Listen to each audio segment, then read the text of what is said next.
Ocean Commander is one of the worst shoot-'em-ups you could ever purchase, despite its ultimately unassuming and inoffensive nature.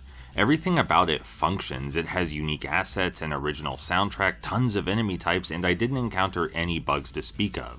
But the game design is so atrociously, mind-numbingly tedious that I spent a large majority of gameplay in a half-lidded, half-aware haze, languidly dragging the cursor across the screen while I curled up under a blanket. The vivid hallucinations in my mind were of far more interest than whatever occurred on screen. That may sound like hyperbole, but no, I need you to understand. This is almost 2 uninterrupted hours of repetitive explosions, generic music, and utterly unthreatening opposition. I wouldn't even call it opposition, really. Ostensibly your goal is to defeat the bad guys and reach the end of a level, but the real test is staying conscious. All the advertised features, like upgradable weapons, really only serve to strengthen you and the game's sedative properties. The game gets easier as it goes on, since you'll be firing a laser, bullets, homing missiles, torpedoes, chain lightning, and spinning discs just by holding down a single button. Moving the player character is entirely optional. You can just park yourself somewhere and languidly point at whatever enemy sprite hovers near you. Eventually I even gave up at aiming and just swung my arm like an oscillating fan while resting my eyes. I suppose I should mention the game has like a story with cutscenes and stuff, but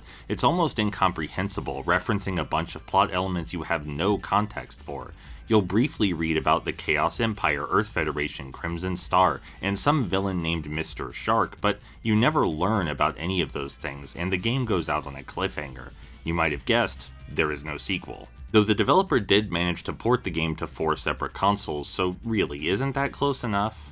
I know calling Ocean Commander one of the worst games might be a tough sell, but when you think about what a game actually is, I think it fits. This is a poor game in the traditional sense because its rule set is biased so heavily in your favor that there's no actual play going on. It's a poor game in an artistic sense because it places no value on your mental, physical, or emotional engagement. And it's a poor game in a mechanical sense because its foremost advertised features, such as 360-degree aiming and weapon upgrades, worsen the aforementioned issues by making you even more overpowered. Despite technically functioning, this title is a fundamental failure at being interactive media, and it feels like 2 hours of my life got sucked into a surreal shoot-'em-up vortex. Give it a try if you're a fan of crushing, monotonous tests of willpower.